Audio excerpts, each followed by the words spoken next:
Hello beautiful people, let's learn Linux CLI piping today. So what is piping?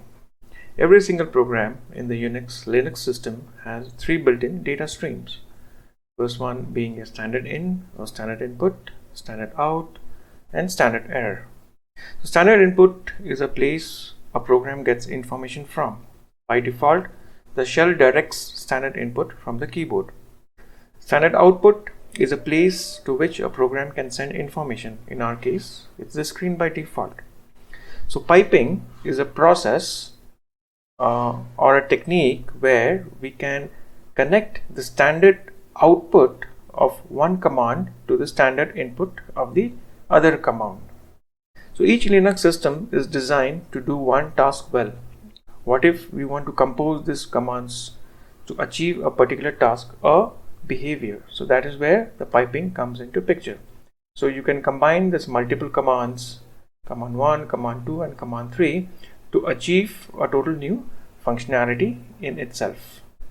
Okay, so the pipe command is available in all Linux platforms, so you don't need to install anything as such. So let's dive into some of the examples. Okay, so say suppose I have a directory where I have got a lot of files. Now if I do a long listing, I can see that the number of files don't fit my screen. So how can I see the files page by page? So one thing that I can do is I can pipe the output of this directory listing to the more command.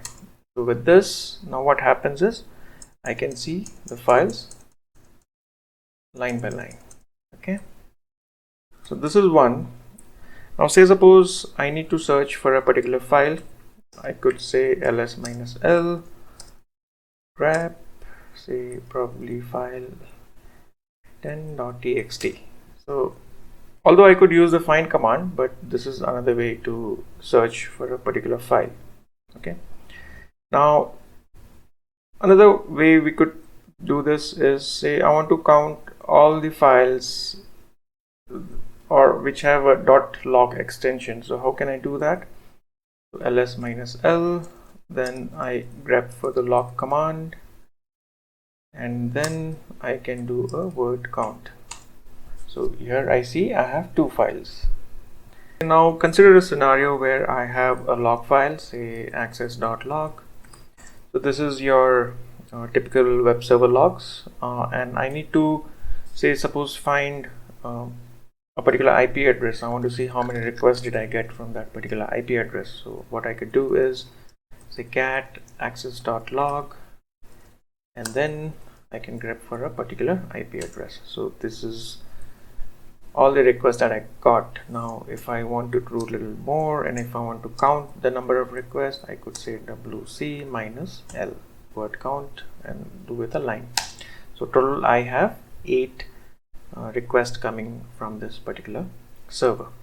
Okay, so now let's look at other examples. For example, I have a file with all the names, right? What I want to do is I want to sort this file and find out all the unique names.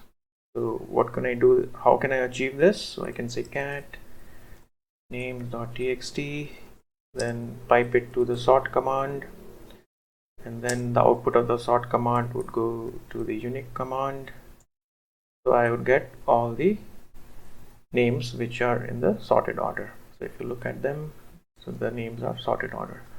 Now if I want to count, I can say wc minus l, and I get 97 names which are unique. So let's look at another example. Say for example I have a CSV file. In this the delimiter is a pipe. Okay, so I have an ID, a name, an email address and a phone number.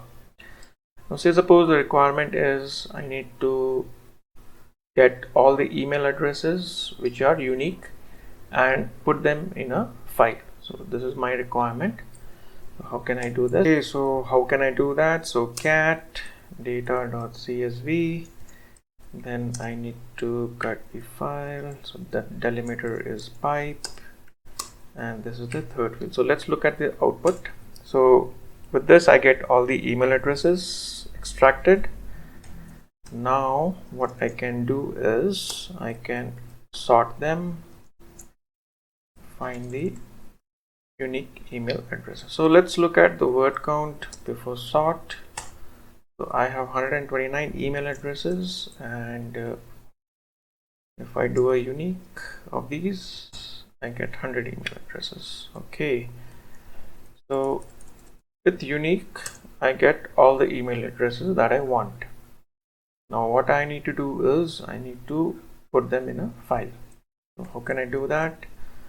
I can simply redirect the output to a file called, say, email addresses.txt. Okay, and if I do cat of email addresses, I can get all the email addresses this way. I hope you enjoyed this video and learned something new today. Do like and subscribe if you did. Thank you.